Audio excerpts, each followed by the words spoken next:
So I should use this. Great. And I'll just see if anyone's going to vote negative on that. Yeah, no negatives. Anyone abstaining? I am abstaining since I wasn't Thank you. participating in the meeting. Thanks, Ilya. So 1 abstention. Sorry, Brett, so am I, Rachel. Yeah, Rachel's got great 2 abstentions. And I'll take the balance as affirmative, which I think we have today. We have 11 voters. So we have 2 abstentions. So we have 9. Affirmative. Cool. Okay, move on to updates. I can't remember what this item is about. Actions related to AU base R6. Yeah, we have a lot apparently, and they're not all on this page. No. I'll drop out. I think all of those actions were the ones really relating to R6. It was just running through the open actions that are related to the scope. Oh, do we have a content for that? I don't know. The list of open actions is always on the top of our minutes. Yeah. So that's the list of open actions. Cool. So we might, I think we did do a quick review of some of these. Yeah. I mean, we can tick that first one. Yeah, because everyone's doing that. Yes. That's part of it, I guess, part of the SPCU. I think that's all part of our discussion. Yeah. This is still outstanding. I don't think that was a pressing item, so we'll do that after things go to ballot. It was about qualification coding and the state of that. I believe Richard's on holiday, so we haven't got any info on URL questions that we had around MBS code system. Oh yeah, we still have an outstanding item to look at licensing. That was a part of our licensing board.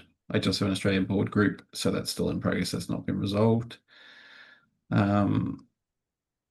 This is still outstanding from the last ballot. So this will have to happen one day, looking at policy conventions, which is more of an overarching thing, although that may be swung into some other activities next year around the technical steering committee. Not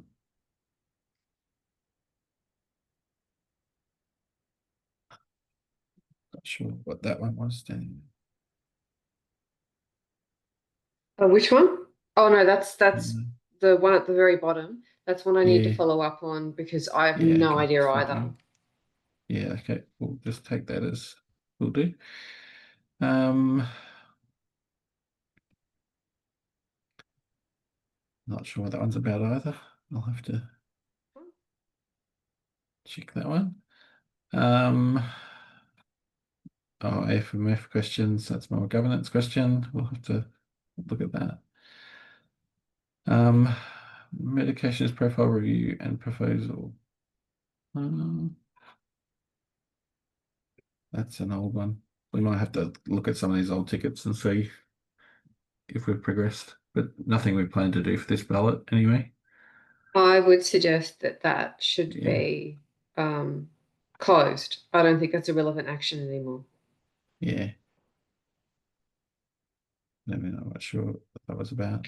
That came out of the initial attempt to scope AU base R2, and that there were a number of open items relating to medications, and it was profit at the time. There could be a medications working group.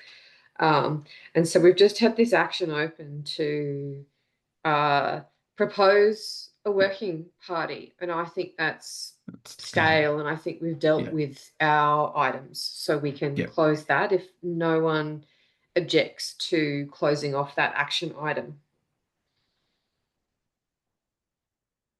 I don't hear him.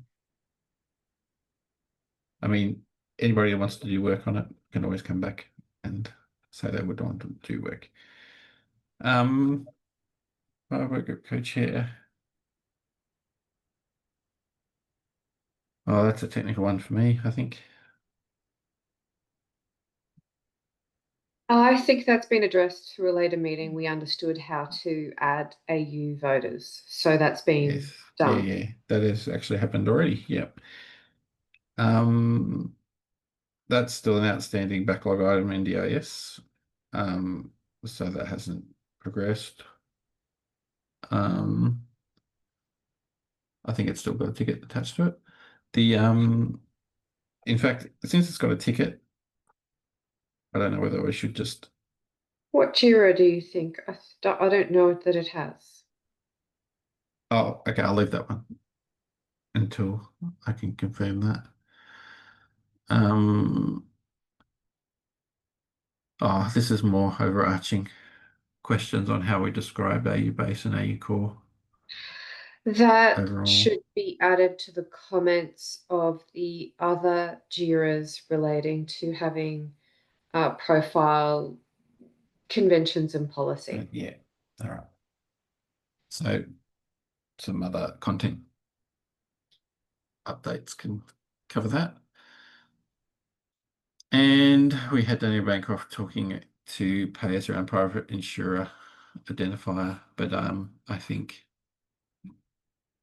that one we'll have to follow up with Daniel if that's going to Actually, happen. back on the explicit discussion to define approach, scope, and content, we actually have sections now in both AU base and AU core talking about the relationship between each other. Yeah.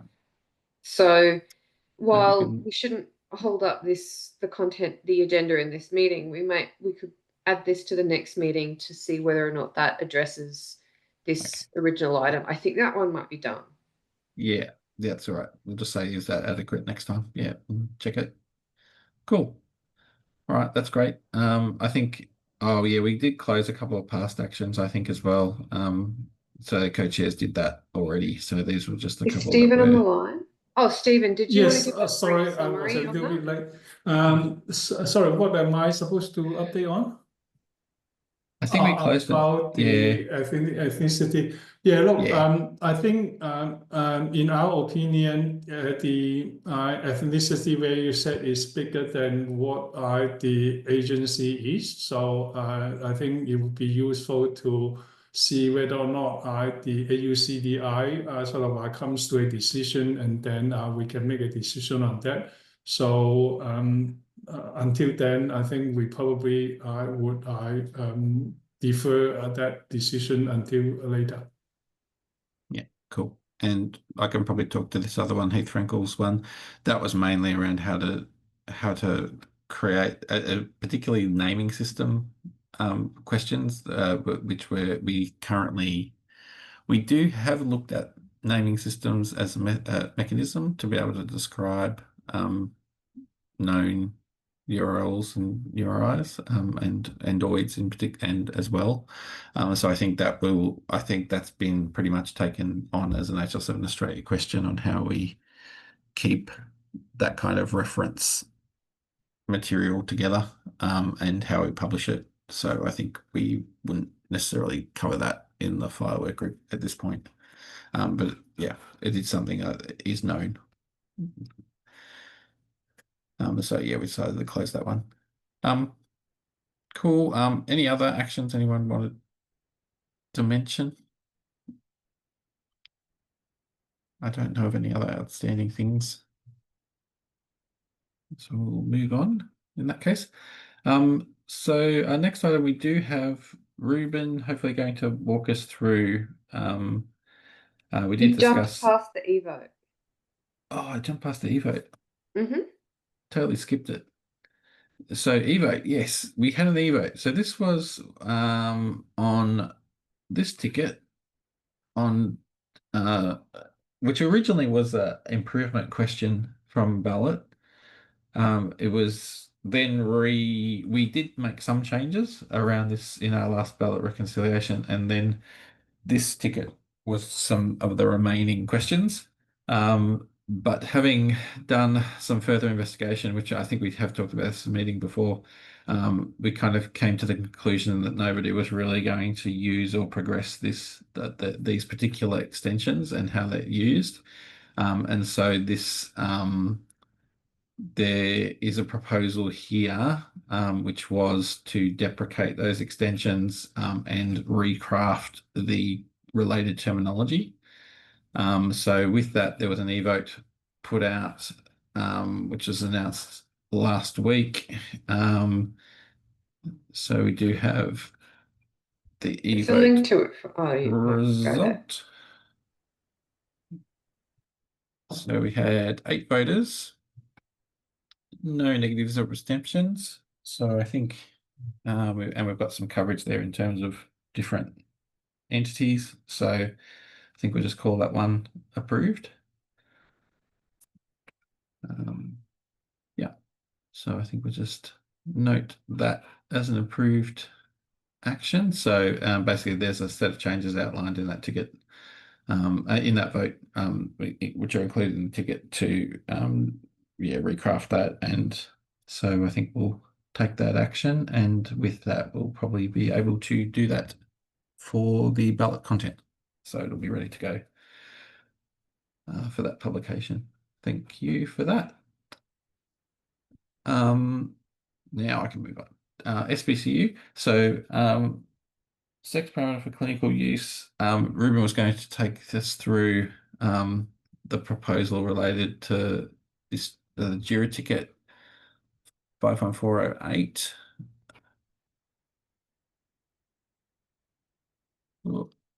Oh, yeah. Yeah, so there was a set of things there. We did look at this ticket in a previous meeting, but we also now have some more specific proposals and content to look at. That's right. We've got a specific proposal. So do you want me to share, Brett, and I can That just would walk be- everyone through it? Yeah, that would be good. And I think, Ruben, I don't know if we want to, I'm very keen to kind of break this up into its parts as Sure. much as possible. So I don't know whether you want to walk through things one by one or do like an Yeah. overview and then come back. Yeah.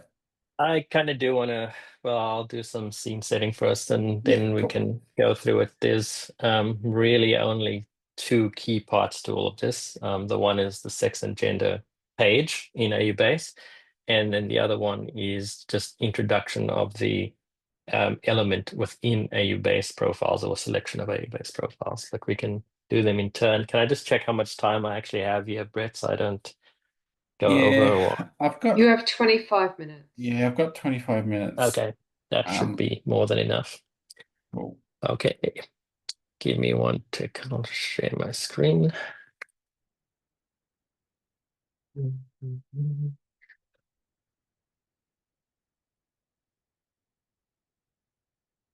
All right, can someone confirm I'm sharing my screen? Yes. Okay, very good.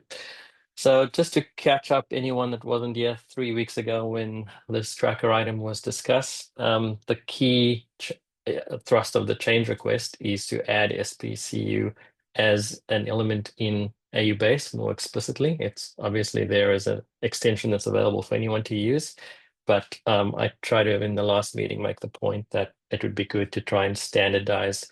Well, first of all, make it more easily findable by anyone using AU Base, and then also to add some guidance on how to use it effectively through inclusion more explicitly in AU Base.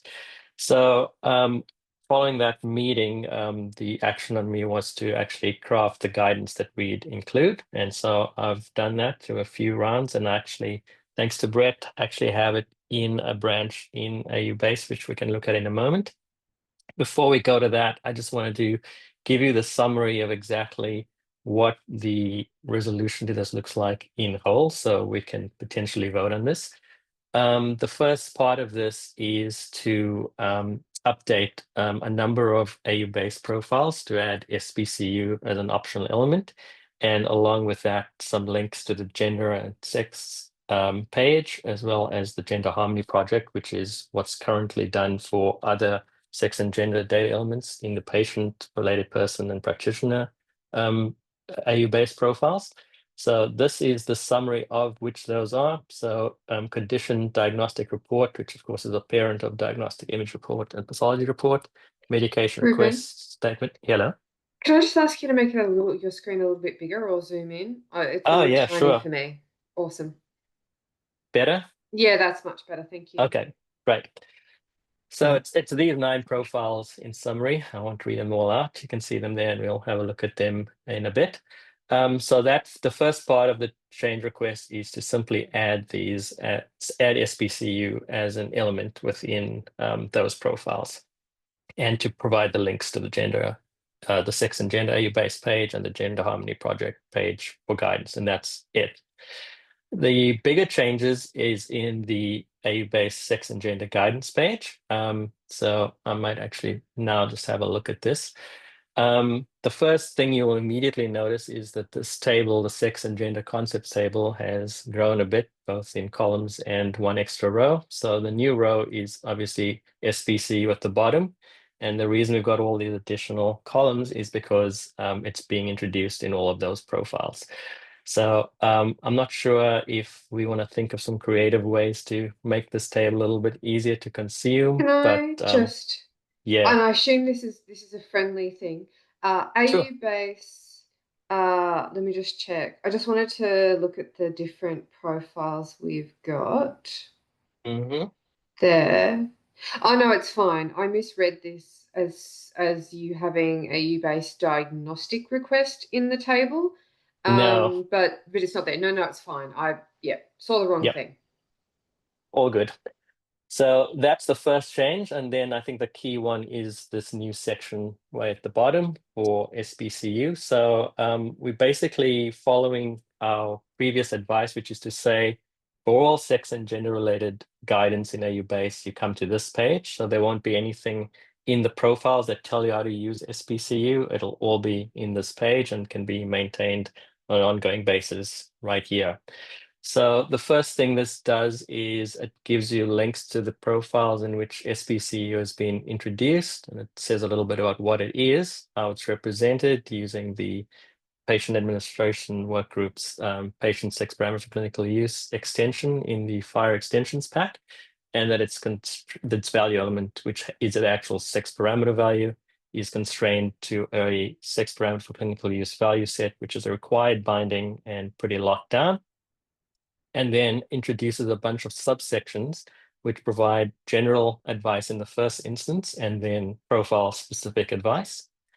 The general advice is really something which the first point is just to remind people that it should not be viewed as strange or unacceptable for multiple SBCU values to exist at any one time, because they can be they can all be valid at the same time, or they can have non-overlapping periods. So that's just flagging that. We also add a recommendation that the comment element or the newly added intended clinical use element is present to indicate the clinical context for the SBCU value. And then addressing a concern that Stephen raised in the last meeting about ensuring that if you have related resources in relation to a specific clinical episode, that the SBCU values are non-conflicting. So as an example, and I've added an example of how that can happen, if you have a medication request which has an SBCU element, the value of female typical, which also references a patient resource instance in medication request.subject, which holds an SBCU value of male typical and a comment indicating or intended clinical use indicating that the value applies to all prescribed medications, you then obviously have a conflict. And that's what the note here is, that care should be taken to ensure that doesn't happen. The next few subsections are all more or less the same. They explain that SBCU can be included in condition, diagnostic report, etc., all the way to the end, and just why it's potentially useful there. In some cases, there are explicit examples like medication request or medication statement. And I guess part of the STU note that we're coming up with is if balloters or anyone reviewing this content sees cause for additional guidance to be added for any of these, we can certainly consider adding them in these subsections. Finally, well, actually not the second last thing, is an STU note. And the first part of that is requesting feedback from adopters and implementers regarding their experiences with SPCU, and in particular, whether the guidance, or whether more guidance or examples are required, and whether SPCU should explicitly be included in any other AU-based profiles in future releases of AU-based. Like all STU notes, they invite people to join a meeting.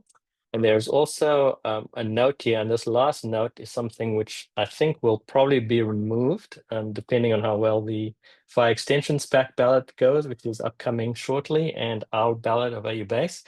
It's simply flagging that intended clinical use sub-element in the extension has been very recently added and is subject to the ballot. I'm not expecting anyone's going to object to its inclusion, but there is the possibility that that might happen. And so we're flagging that we are, in a way, pre-adopting it here, just to let everyone know that that's the case. And actually, finally, we have an example patient resource instance, which has the SPCU element included, along with period and a comment. So that is the scope of the changes, and I've summarized everything I've proposed as position, which is persuasive with mod, because it's a little bit different to what I originally put into this tracker item. And with that, Stephen Chu, I see your hand is up, so we'll go to you for questions. Yes, so I have a couple of comments and some questions. Comment number one is that sex for parameter for clinical use is a patient characteristics or a patient attribute. It is unclear why there is a need to add this attribute to all the other clinical profiles, including conditions, diagnostic requests, medication requests, etc.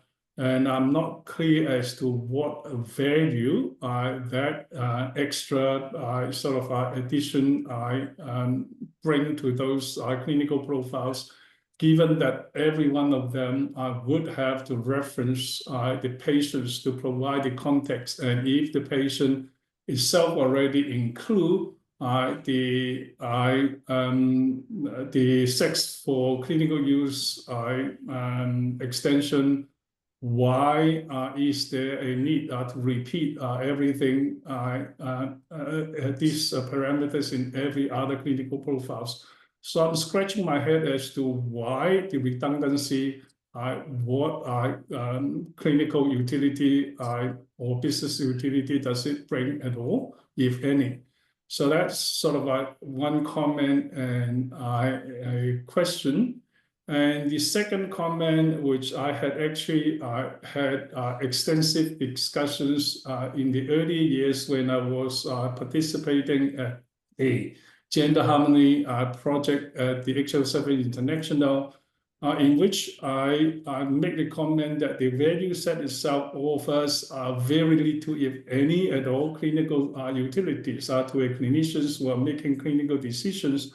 So I actually asked the value set to be expanded to include clinical information, like say, for example, for patients who are transgender and what kind of gender reassignment therapy they are on and how long the patients had been on that therapy, because those are the extremely clinical important information that would assist me as a clinician to make a clinical decision, in particularly in cases like, say, for example, if I receive an order for a patient with MRI or CT with contrast, I need those kind of informations to allow me to interpret the EGFR and also to consider how do I dose the contrast, and also how to whether or not there is any need for renal protection therapy to be given the patient prior to the procedure. So I have actually asked that kind of information to be included. and Rob McCurr told me that there is no system out there that capture that kind of information. And what you should consider is to provide that kind of information in the supporting clinical info in those clinical profiles. I said that, okay, that's fine. So if that's the case, then I am totally confused as to why this proposal of this level of redundancy of having the sex for clinical use in the patient profile and also in all the other clinical profile that you have mentioned. The redundancy is not providing anything useful in addition to what the patient profile already has. And it doesn't give me any clinical useful clinical information to make any clinical decision. So why?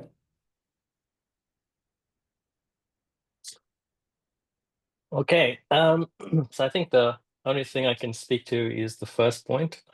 We can't in the Australian FHIR Work Group change the value set for SPCU. I'm not asking for And- it to be changed. I'm just articulating the argument. Right. So to your first point, I think it's important to bear in mind that AU-based provides reusable models. We're not providing a spec for clinical information system. The idea is other specs will adopt these profiles and use what they need from them.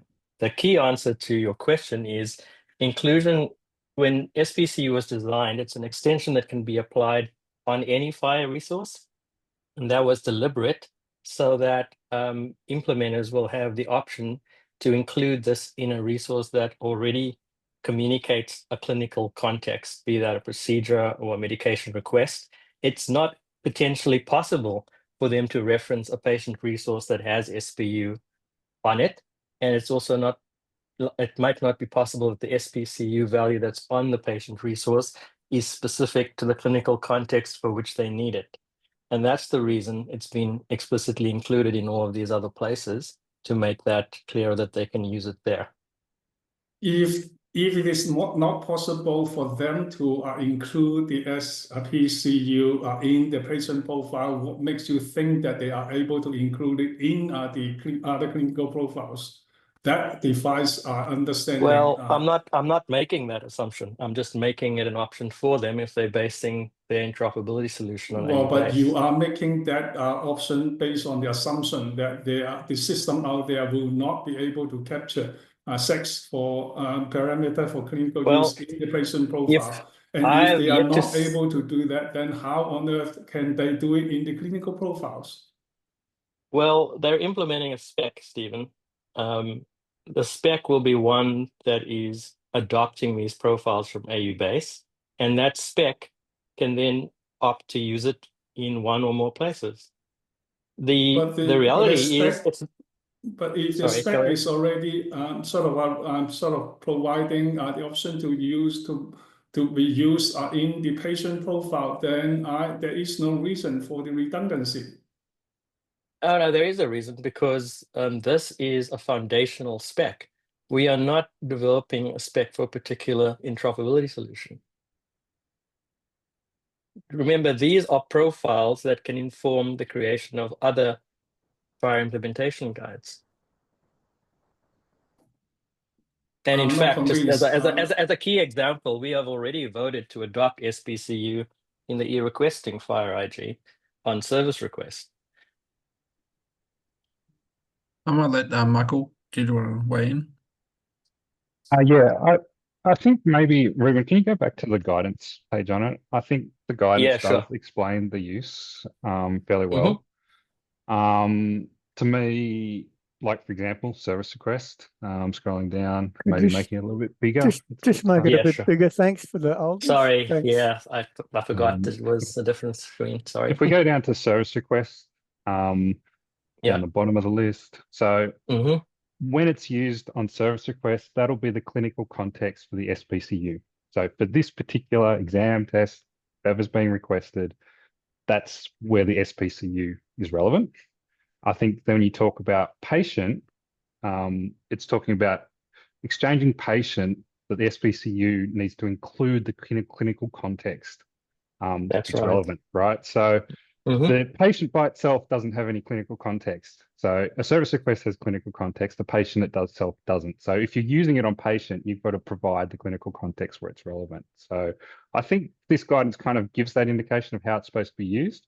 And I would see that it being used on the patient may not be relevant to the service request. The service request for this particular test, I want you to use this SPCU value. For a different test, I want you to use a different value.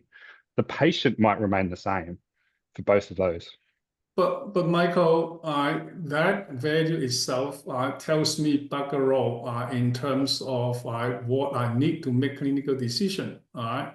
So I don't see why having it repeated in the service request profile is going to help. That's a usage scenario. It may not be repeated, right? So it may not be on patient in this scenario, but it is on the service request.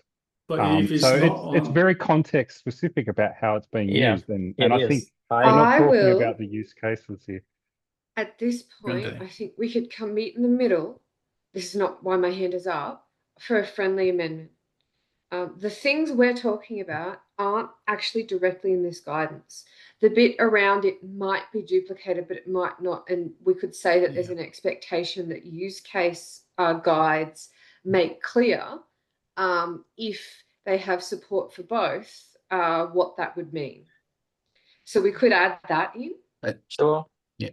And I think I mean, they are attached to instances of things, right? So it's not as though they go around by themselves. Look, if you go to any medical literature, no medical literature will tell you that those value of female dash typical, male dash typical, specified or unknown is going to be useful for any of the clinical decisions, including interpreting laboratory results and also making clinical decisions on dosings of contrast, radio contrast, or implementations of renal protection protocols. So I still am totally confused as to why these should be in the clinical profiles, whereas as Rob McCurr at the HL7 international meetings clearly indicated that sure, if you need that kind of information for clinical decision making, the supporting info is the way to go. And so therefore there is no need for the duplication whatsoever. Thanks, Steve. I'll let Danielle. So I'm gonna move on to my second point. So Stephen's concerned about duplication. We've briefly discussed that. I mean, no one is actually recommending duplication. Duplication is always possible, whether AU base says anything or not.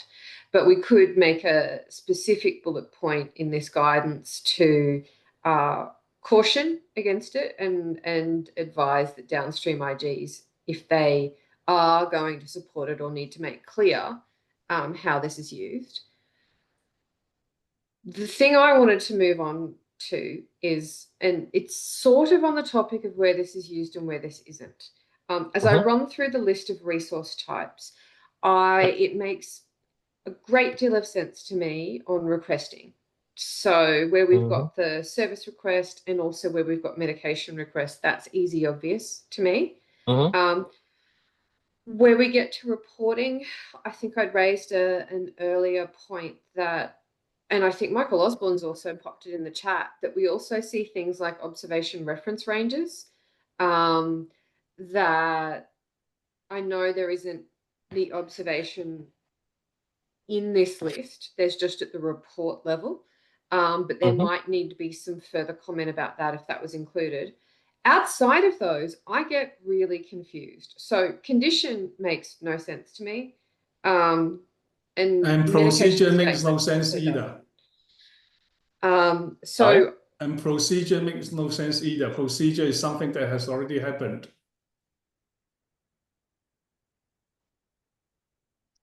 Wouldn't it be it's happened, and you should flag what? Yeah, exactly. You should flag the sex parameter that was used as part of the delivery of that procedure. As for condition, Danielle, I think that's too advanced for where we are. Well, I included it there and actually did query these with the Gender Harmony Project as well.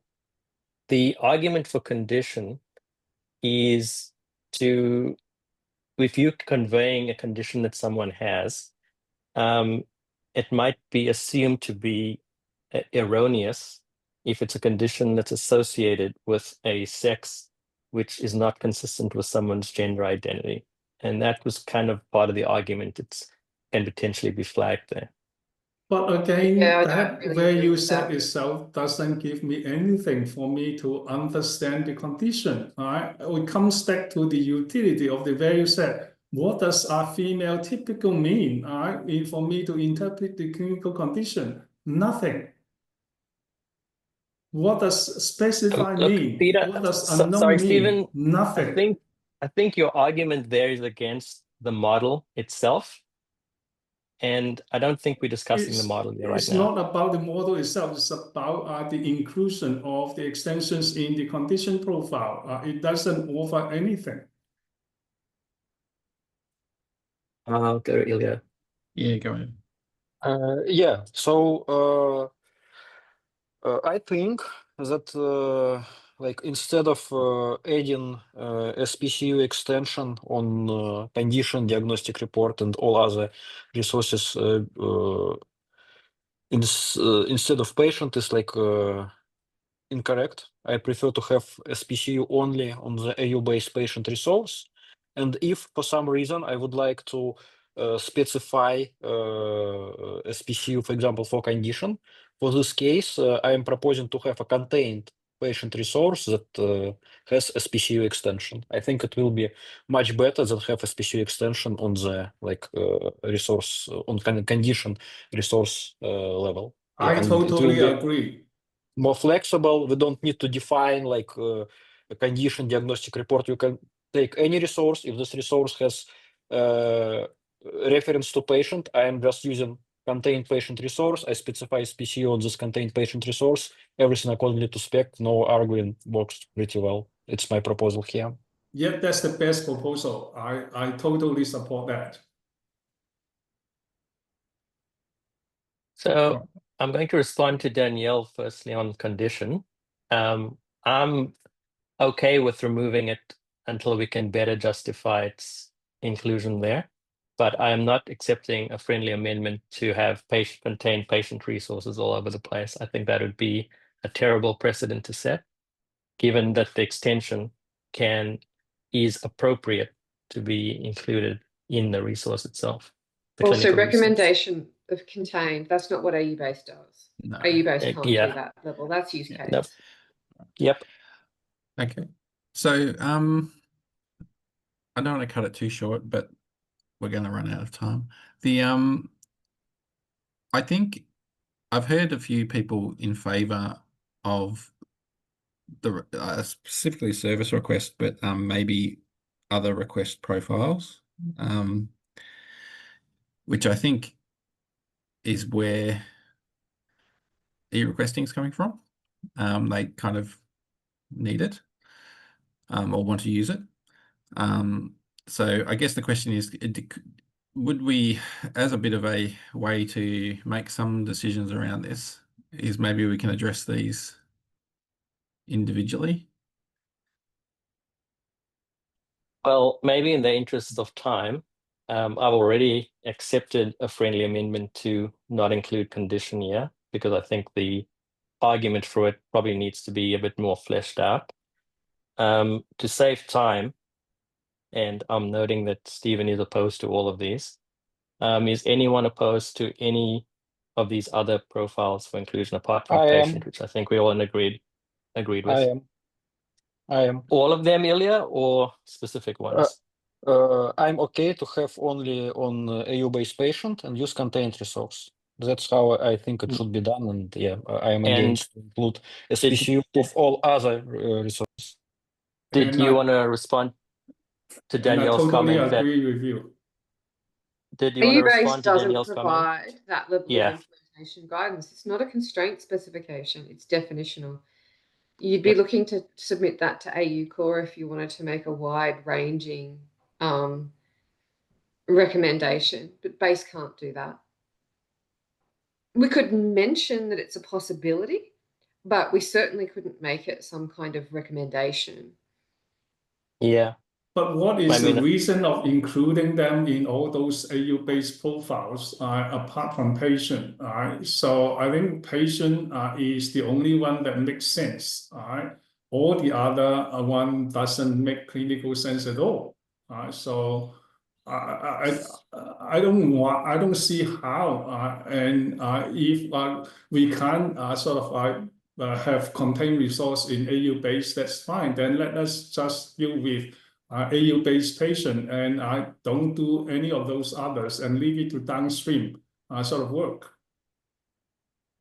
We are leaving implementation to downstream implementation guides, or I should say But you adoption are to downstream implementation. But you are suggesting for them to include in all those space profile, which is not downstream. We are suggesting that it's an optional element which they can either use or not use. We are not saying they have to use it. But there is no justification for even for it to be included as an optional element. There is no clinical utility in it. Okay, so Stephen, I think we've got to kind of agree to disagree here, because I accept what you're saying is your position, and I also accept that the Gender Harmony Project does not agree with that position, and I also don't agree. So your point is noted. Yeah, so I think, yeah, in the interest of moving forward, does anyone want to try and craft a specific motion? Yeah, I am. I'm happy to take the proposed disposition I have to include the guidance Danielle spoke about earlier on about duplication. And I'm also happy to include guidance that says it's an option to have a contained patient resource. And I'm happy to drop AU-based condition. And I'm open to any other I'm open to considering any other friendly amendments. Yes, I'd also like to drop medication statement for very similar reasons to condition, because statement isn't just about requests. Yep, agreed.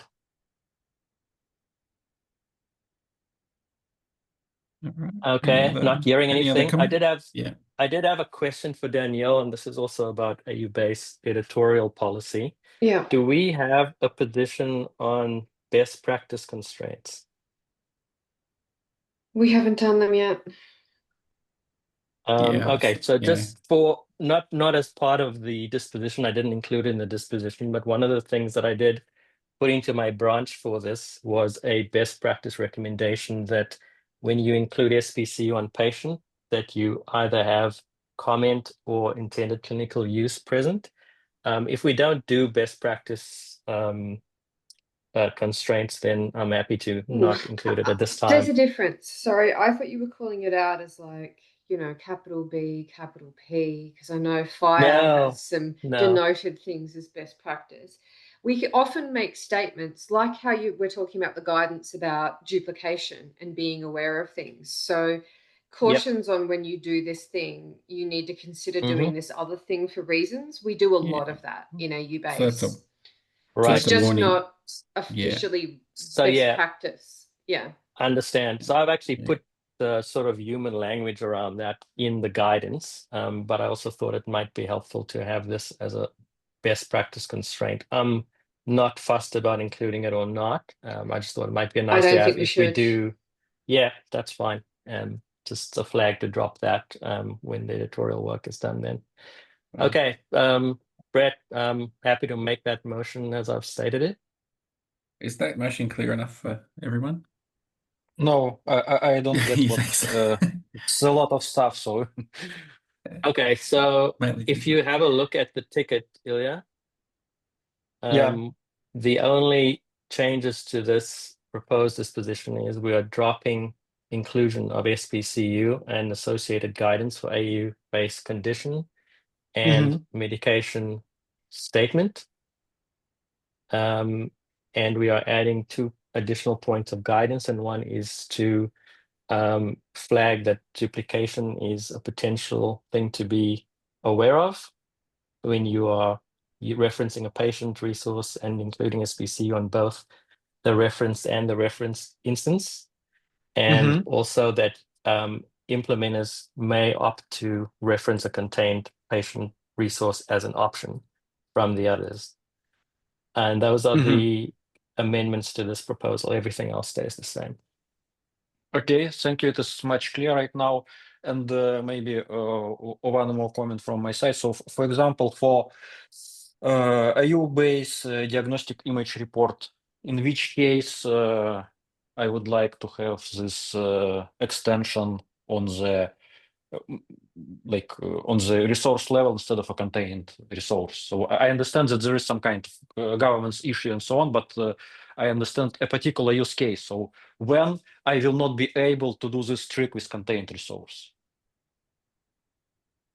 I'm sorry, I'm not following you. What are you suggesting that we change in the No, guidance? no. I would like to understand the use case. It's not a proposal to change. I'm not understanding the use case for diagnostic report. So yeah, maybe. Oh yeah, sure. So yeah. I think it's coming back to what Michael was saying earlier on. If you've got an SPC value included in the service request, which is what informs how you carry out the service, inclusion in the report instances is just reflecting that again, what was used in the completion or undertaking of the service requested. So if your pathology report was one which flagged female typical in the request, then your report will just reflect that as well in the SPCU value. And that's actually what the HL7 Europe pathology report has done. Yeah, but I still can do it using patient resource. No, you can, and that's certainly up to whichever pathology or diagnostic imaging IG is opts to do. If they opt to do it with a contained patient, they can absolutely do that. Yeah, so I have to go to EU request and propose this change to avoid this. Well, confusion. I'm not sure There this is question no is doing reports. use case. No, there's no use case spec for reports. So at the moment, every possible thing is pretty much allowed. Whether AU-based mentions it or not, it's allowed. And AU-based doesn't constrain that set of content. It's only if we had a reporting IG project that defined what was must support and what wasn't that would happen. We don't have one yet. Okay, I think we have to move on. So just for clarity, also, like, are we agreeing to include this for ballot? Yes, that's why I'm here today, Brett. Cool. I'm just making sure everyone knows. The and Can I make one more note? Just to ensure it's captured in the amendment, we did confirm dropping the warning, the best practice warning. Yes. Yeah, we did. It's not actually in the disposition, Danielle. It's just in the committed branch. Yeah. Oh, but, okay. Then I don't think you can flag in the minutes that it should be taken out of the branch when merged. That's valid. Okay, so we have a motion. Do I have a seconder? I'm happy to second that, Michael Wilson. Michael, thank you. And I will launch a poll to get the results. So fire away.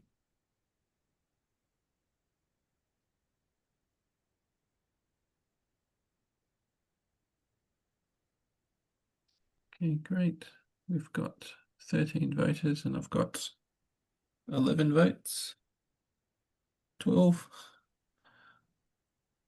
13, excellent. So that's everyone. So just to end the poll, I have 7 affirmative, 1 negative, and 5 abstentions. So that has passed. Thank you all. Thank you, everyone, and special thanks to Danielle and Brett who helped me with the proposal and all the changes to the spec. Appreciate it. Michael Wilson, I have a question for you. For e-requesting, how do you think that including this extension is going to help? So on the request, I think the key thing is there's lots of different genders and sex that may be used in the request. And this on the service request is saying this is what you're to use for this requested service. So it's very explicit, but this is what I'm using for this request. Yeah. So it's almost a workflow thing, right? Where you're saying for this request, please treat them That's this right. way. Yeah. It's workflow and clinical safety, really. It's not clinical safety at all. Ruben, this is counter clinical safety. Specify unknown has no value in clinical safety. So I don't think please, a requesting clinician will send a request with that value set to unknown. Yeah. We're gonna have to move on. We can have this out in ballot conciliation. Cool. Thank you. So Michael, I've got an item here for you to look at AU core coverage and potentially AFMM1 for that. Yeah, it's AU base coverage, not core. Oh, AU base. And I don't need I'll 25 make sure minutes, that says hopefully. the right So, thing. That makes more sense. So this is coming from an e-requesting perspective as well. We have a coverage profile in e-requesting. It's gone through our review and is AFMM 1 as it stands. But it is referencing the AU base coverage profile, which is AFMM 0.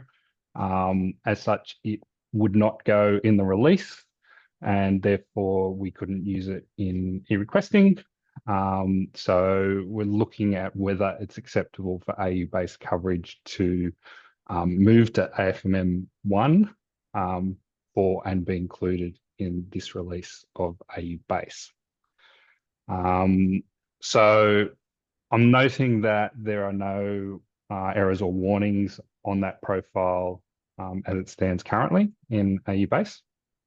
The QA report doesn't have any errors or warnings on it. We've deemed it acceptable for use in e-requesting, and we have actually just put a minimum binding on it for the selected codes from the value set that we feel are relevant.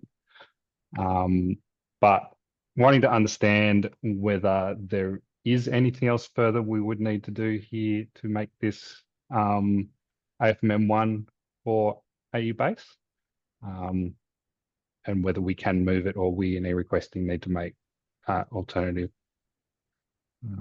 changes so we don't use it. Yeah. Danielle? So this topic did come up in a previous meeting a couple of months ago where the FHIR Work Group looked at it and noted that we'd need a set of actions to take it to FMM1, of which there's an open action. We've not completed those upon investigation because coverage goes beyond e-requesting, of which we agree that the e-requesting requirements are, I think, fairly reasonably incorporated. So I think there's still that outstanding action on holding the information session and talking to the community on the wider content to look at the rest of this profile to say that, yes, this is substantially complete. Just wondering, there was some consultation in Zult, and there wasn't a lot of response there. Wondering though, in its current state, is it suitable as an initial version of coverage, given, yes, there may be broader use of it, may need changes to broaden it in the future. But is there anything preventing it in its current state from being AFMM 1, given that we will see how it goes and look to review it? We can look at the minutes from that meeting. I mean, there's been no consultation since prior to we made an assessment and decided it wasn't ready. That was leading into it and looked at the two elements we'd profiled. I think part of the concern was that the consultation, which was really good, only looked at two elements and didn't look at other elements of coverage. And so there was that action to look at the other aspects to see whether or not we had the set of baseline items for AU base. So that, I think that's the action, is looking at elements beyond identifier and type and just confirming with the community whether or not there is usage of those other elements, or not, and how that should be profiled. Can I just confirm? I'll just put it in the chat. Was this the meeting on the 9th of April? Because there I think you was. referenced that one. Yeah. I don't know if you can share it. So you're sharing the screen. Yeah. I didn't note in those minutes at the bottom there was a let's see, which item was it? Yeah, there's an action we've been faithfully reporting on every FHIR Work Group meeting. Yeah, I'm I holding just an information session to consult with the community. Yep. Yeah, there was though a point, the last point in the minutes on that section was talked about noting that we wouldn't block its use. Sorry, I just lost the point. Yeah, this one. That one there. The group agreed the lack of implementer engagement should not block the progression of the known use cases. So we've got a known use case and and it doesn't. You can progress requesting, you know your requirements and can use the value sets and identifiers from this. It doesn't block you. You just don't derive from the AU base profile. No, absolutely. I completely agree. And we have that path. I mean, is that path we want to follow though? Are we saying it's not complete enough for any use and therefore we need to implement it ourselves in e-requesting, or it's partially enough complete that we can use it and then it may change in the future? Yeah, so I think there's two things going on, which is we haven't done the session that we said we were going to do to investigate that almost formally. But yes, you know, I do take the point that obviously there's not interest in doing that in some ways, because the feedback didn't indicate any other kind of input into that discussion. So I guess the question for the group is it okay to kind of move things to FMM1 that haven't had a confirmed broader discussion? Yeah. And the fallback is we leave it in draft and e-requesting does what they do. That's right. I think that's the implication, is that e-requesting will go ahead regardless, right? And we're going to use coverage. There'll be no guidance from AU base on that. We'll make it fit for purpose in e-requesting, whether that's what we want to do or it's substantially complete for use in other use cases, which at the moment just happens to be e-requesting. Yeah, and I think I don't think anyone's got any problems with the current profile in terms of what is contained in it currently. But yes, it hasn't been balloted either, so that's another opportunity. So I guess the question is how to move forward from here. I think Michael, you've brought it to do something, so it's but I you know I think and I think we've heard some alternative perspective on that. So the question is there any other comment on this? People want to weigh in?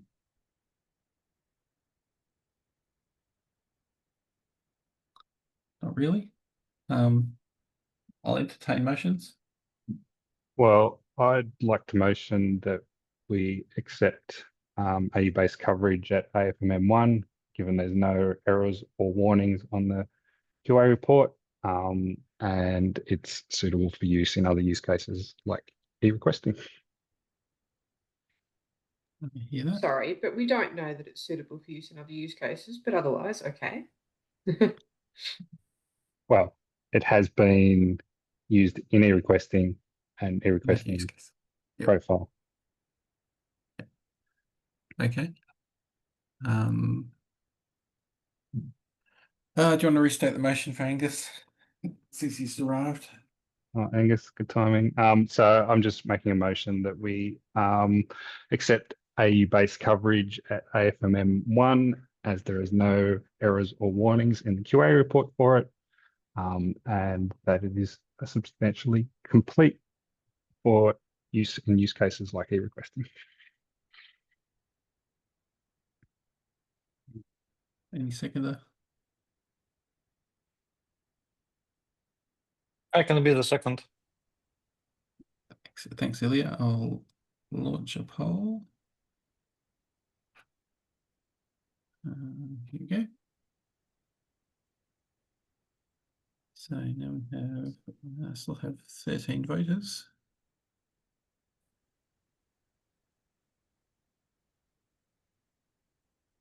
Just leave that for a couple of seconds more. I've got 10.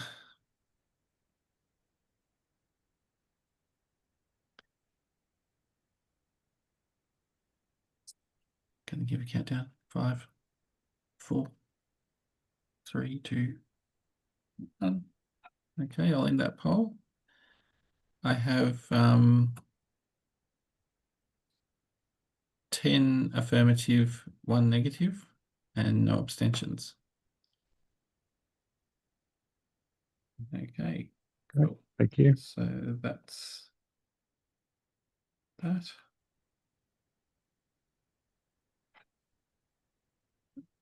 All right, so that will come through. And yeah, and obviously I think we still have the outstanding actions to develop that profile further. Okay, so let me go back to the agenda. Terrific. Cool. So moving on to item 5, FMM 1 proposals, some AU-based proposals. So there's a ticket here, and these were things that were approved for the last minute for the last minute the last meeting to be included, and now they're being put forward for FMM 1. So I have the 4 items here. The ticket does state 5, but we already approved coverage type and self-pay in the last meeting, so that was an error. I think I can probably take you through this, but I won't be motioning. Yeah, so basically these were discussed and included in the last call. The QA review, we can eyeball it, but there are no errors that are unexpected. So let's just do it. So we have service request supporting info. We've done them earlier. So we've got supporting info, business task, resource tag, and communication request reason. I think that was the set. Business status, yep. Cool. So we've got basically our draft flag, which we expect because it's draft, for task business code system, draft status, plus the URL. This is a typical warning. So there's a typical warning for the URL not having a definition. And we also have the NCTS profiles applied to terminology, which is an inclusion we have. And so basically all our code systems show this. So they're expected. Actually, this one here is the implicit value set definition, which is another. We have that as a known known thing. So that's all fine. Resource tag, similarly, same issues. Again, implicit value set, NCTS profile and trial use. And the last one is the communication request, which has the same set of issues. So these are all known and understood, and we have certainly approved other value sets and other code systems and value sets with the same content. So that is probably covering the QA check. Well, Brett, I'm happy to motion that we accept these 4 artifacts at AFMM 1. We accept the warnings on them. and they're substantially complete for AFMM 1. Terrific. Any seconder? I'll second it for Michael. Thanks, Angus. I'll run the poll in.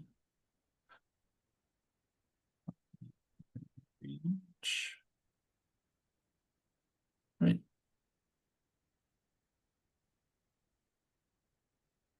Great votes coming in. I have 12 voters left. I've got 9 so far. If you want to sing out instead, let me know. All right, I'm gonna give it a few more seconds. We'll go 5, 4, 3, 2, 1. What is it? Okay, so we have 9 affirmative, 0 negative, and 1 abstention. So that is passed to go forward. And that is great. So terrific. We've still got 20 minutes, so that's excellent time. We've made good work today. So item 6, we're on to just scope finalisation and just running through anything remaining, what our timelines are, and and what our kind of expectation is on publishing. I don't know, Danielle, did you want to say anything? Right. So not everything obviously is in the baseline because we've just made some agreements today, but the vast majority of it actually already is in there, with the exception of the SPCU content from Ruben that we just agreed on. Yeah. And is that? Oh no, there's a couple of other outstanding ones. Yeah. Can I just check online? Yeah, the APRA changes will come into, yeah. Oh yeah, so from the e-vote as well. There's 2 terminology changes in base that were passed to the NCTS. I can find them. Let me just come up with the list. Base, and I just wanted to check on the status on if those will actually be in. I'm just looking the for ingredients them now. one. So one was like the medication ingredients, I think. Yeah, I'll put them both in the chat. Okay. I'll have to take that question on notice because I'll need to check those tickets in FHIR and see where they're up to. Yep. Will we just put that as an action for Michael? That'd be awesome. Yeah, noting, I guess we might need to, so if they're not in the scope of ballot, I'm assuming that the ID editors would need to make some comment about that in the, like if it doesn't get into the ballot snapshot, that we would need to have some kind of ballot note on the front directing people to that these changes are still included in the scope of R6 but aren't currently in this release. Is that what we would do? I think that's probably the right thing to do, just to highlight it and assume it will be reconciled. So looking at adverse reaction clinical manifestation, that's not been assigned yet. The other one, medication ingredient, that's not assigned either. So I will chase them up with NCTS, but I gather they won't be in the 6th ballot.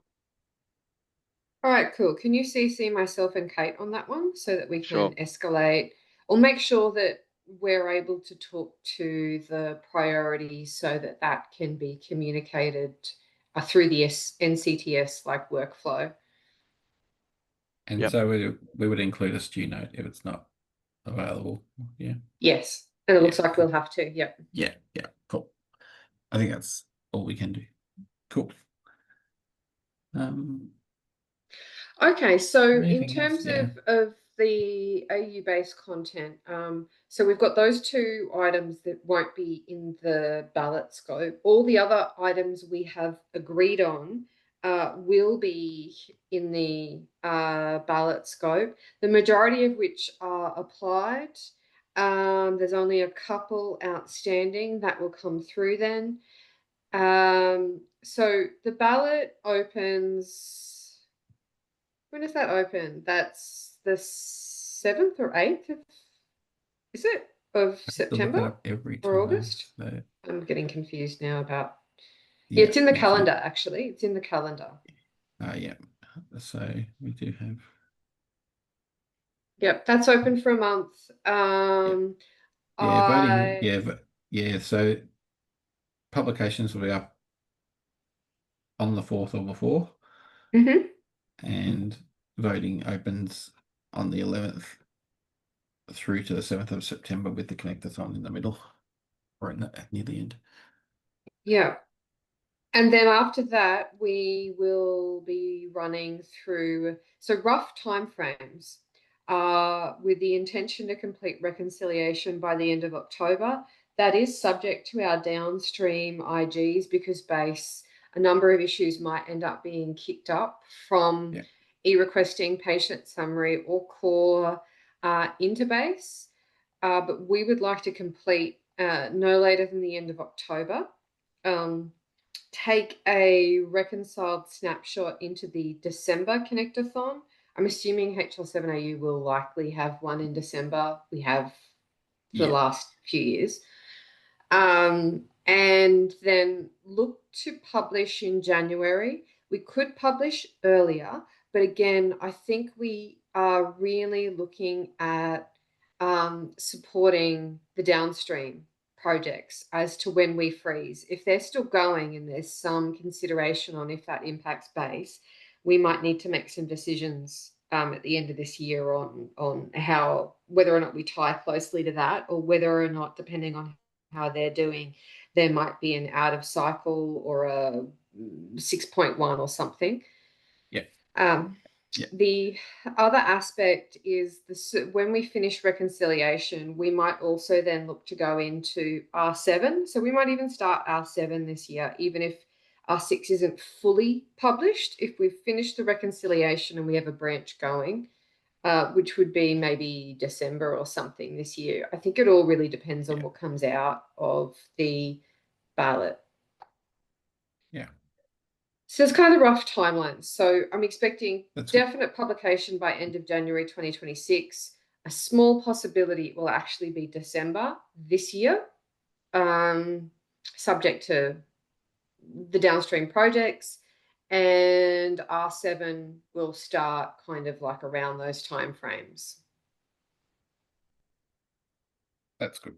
Yeah, and we will obviously adjust and plan as we get more info. So please do sign up if you haven't signed up already. If your membership's lapsed, rejoin, and and then you can sign up here. You have to be logged into Confluence to sign up. So you can go through and do that. That would be great. And just as a summary, this has been shared with co-chairs and board and such, but this is the current sign-ups count. This is not generally available, but I think it's fine to look at. So basically we have 20 individuals signed up. So you can see for A-base we've got 17, and the others there 18, 20, and patient summary 18 as well. So please do, if you haven't signed up already, and I think a lot of you have, please do get on there and make sure that's done, and also pass it around to anyone you know that should have signed up, or people in your groups that should be participating. Please do let them know they need to do it. If there's any problem, you can email ballot@hl7.com.au. that'll come to me, and we'll work out if there's any issues to solve. Cool. I think we're happy with that. Is there any other questions on that? Are we all good? Okay, I think we're good.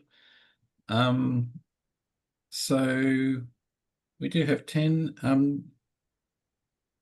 Daniel, is that enough time to look at? I think there's two things we have to do: confirm the next meeting and the agenda for it. And then if there is time, Yeah. go through AFMM2 for AU Core. It's not critical. We don't need it for Yeah, ballot. So that can be held over to the next meeting. It doesn't matter. Yeah. Okay. Yeah. So let's at least land our next call. So we are a week early. So the plan was the next week where our normal slot was on the 30th is cancelled. Well, essentially move earlier to this meeting. So I think we're looking at the calendar. Sorry, that's my calendar loads. So we've got the 23rd here. So we not on the 30th, which means our next call will be in August on the 13th. So that will be our planned next call, which is just going back on our regular timing. And I think that call was where we were intending to do the mid-project check-in. Is that right? Was it the 13th of August or was it the 27th that we'd forecast for people? It was the 13th. 13th. Cool. All right. Thanks, Josh. Yeah, so that's, we do all the FHIR Work Group hosted projects have a feedback on them for that. So yeah, we'll plan to do that at the meeting. So everyone gets 5 or 10 minutes to just go through status. It's mainly just to check in on project, what's happened, how's it proceeding, are there any obstacles, and what's the kind of next thing happening for that project. So yep, it is part of the formality of having a project, and lets us track where we are against all those. So yeah, that's been pushed out later and later due to the balloting, but yeah, so that's gives, hopefully that's good for everyone to get ready for that. I'll try and make sure we contact all the project leads to make sure they know what they're on the hook for, and we'll get that prepped up for them. Other than that, I think we've got Connectathon September. It's a hot ticket. If you need one, you'll have to go onto the wait list at this point. We are preferencing people that are actually doing things on the wait list. So if you are actually a implementer and are planning to actually do things, we are working out to free up as many slots as we can for people to actually participate. But yeah, at the moment, please email events@hl7.com.au to do that. And we'll try and make sure you can come if you're not already coming. Great. If I can ask, on the mid-year check-ins, yep. Is it best to submit the PDF versions of the slides prior to that meeting? It's nice, Or- yeah, if we could list them on the agenda because people can have a look beforehand, if that's possible. There is a template we've used before, which just basically has some bullet points on things to cover. But yeah, it's pretty much up to the projects to decide what they need to say. But there are some kind of things we kind of want to look at. That's right. I've got a couple of templates ready for some of the ones that I need to submit. I just ask for those who are doing other submissions as well. Terrific. And yeah, if there's any advice needed, feel free to contact the co-chairs and we'll help out. But yeah, I think if anyone, we'll try and contact the project leads directly, make sure they know what they need to do as well. Yeah, that com have been sent out along with links to all the previous examples. So that's gone out to all the projects. Yeah, it's hopefully not too onerous. It's really just more just what happened and where are you going questions. So it's just a briefing really, to touch base. Yep. Cool. So we covered that. I don't think 5 minutes is probably enough for not enough FHIR 2. I don't see why it wouldn't be, but people might be over it. Do it. It's quick, this stuff. Just pop to the Okay. JIRA. There's just a couple of Yeah, profiles cool. for AFMM2. Yeah. It's not AFMM1, which is trickier. Yep. So AU Core R2 has a bunch of new profiles in it. Not all of them have met the AFMM2. Some have. So AU Core medication statement and AU Core related person are new, and we've had significant testing of both, which is nice. The next two bullet points are actually the profiles of the search parameters in AU Core R1, and we just forgot about them in getting AFMM2 approval. Yeah. They have been tested by double digits of systems, but we just never asked for approval. Yeah. So we've presented the evidence and linked that through as we usually do. Yeah, if you go to the AFMM, the testing page. Yep. It goes to the normal one, doesn't it? Yeah, down to coverage. Oh, yeah, cool. Keep going down. And skip past that. I mean, now then we can go to these artifacts. So here, so you can see healthcare service, we're not asking for AFMM2. That has got 0% of its elements covered because only 2 systems have tested it. But related person has greater than 80% coverage of the core items, as does medication statement, which has 100%. Unsurprisingly, we've got a lot of system testing on that one. A lot through the patient summary. Yeah, that's right. So you're well past 3. Yeah, that's mostly patient summary that's driven that one, which has been interesting. Related persons still had 6, which was a bit surprising to me, but that's good enough for sure. And then keep going down in the artifacts in terms of the search parameters, those 2 bottom green ones, those requirements have been tested, and again, extensively. They were tested through R1. We just didn't come back with the numbers to say that we've met our testing evidence requirements. There's somewhat detailed Excel spreadsheets behind this saying who tested what when, if people want to look at it. And they're linked on this page. But that's, I think that summary table is showing that we've met the AFMM2 requirement for those particular artifacts on having greater than 3 systems or greater testing 80% or more of core elements. Core data elements, of course, for AU Core is mandatory and must support. That's how that's counted. Any questions on that one? And did anyone want to see anything, any detailed spreadsheets or anything?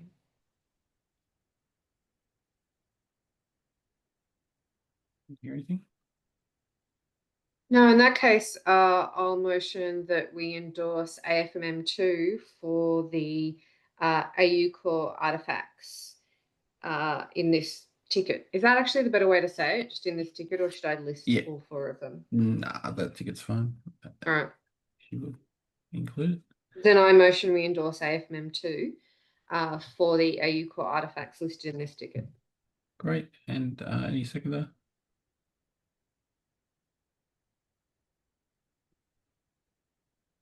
I can be the second. Thanks, Ilya. Great. So I'll go and launch the poll. Launch. Cool. So we just have 11 voters left.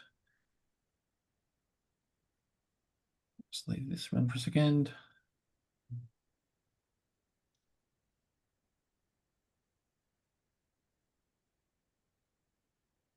I'm up to 8. Any last participants?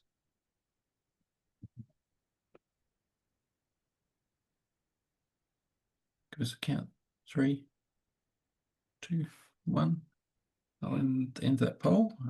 So we have 9 affirmative, 0 negative, 0 abstentions. So that is passed, and they'll move to FMM2. Great. Terrific. So having done that, I think we have covered all the things we were going to cover, of which I was very doubtful at the start. We have finished a minute early, which is excellent. So yeah, I'll just take this minute. I think I just really wanted to thank everyone who's come and attended the FHIR Work Group meetings, getting ready for this ballot. It's a big kind of long winding path to get to this point. So I think we've done, a lot of you have spent a lot of time in meetings and working this out and getting this right as we can. So yeah, so now we can get on to finishing things up and getting it out for ballot. Yeah, please do. There will be some correspondence coming out about voting and ballot processes and things like that. We're particularly, I think most of us here have participated in a ballot before. So it's really like we're looking for people not to vote negatively on things if they, unless there are really problems with the spec, so that the spec can't go out. Yeah, so, but do feel free to raise tickets. Tickets are always going to get looked at, so if it's something that can wait till the next release, yeah, we encourage you to raise the tickets. If you want to vote, consider affirmative votes before you vote negative, and yeah, and definitely do look at all the other specs to try and see that things are tracking along as you expect. And I really appreciate your attendance. So with that, I might call an end to the call. Thank sorry, you. Brett, just Yeah, one Ruben. last thing. Sure. And really not to put any additional burden on those of you that are participating in our HL7 Australia ballots, but it's worth noting HL7 International are currently in a ballot sign-up phase. There are a bunch of specs, including CDS hooks and some other things. Just a quick reminder that if you want to participate, then you can certainly make comments, and Brett and I can help facilitate those going up to HL7 International. If you're interested in what's being balloted, you can reach out to Brett or I, and we're more than happy to assist. Sure. Thanks, Brett. Do you know when Could you do a when that closes, circular? Ruben? Yeah, we should. Because you did that send last time, and I think that worked. Could you do a Yeah, circular email to the FHIR Work Group? I think so. Sure. I think it's a good plan, because then we can list what is going up as well. And yeah. Yep. Cool. Excellent plan. Thank you, Ruben. I always forget. Sure. No worries. Thank you. Yeah, and thanks everyone for coming, and we'll call it quits. Thank you. Thanks, Brett. you. Thanks, everyone. Thanks, Bye. everyone. Bye.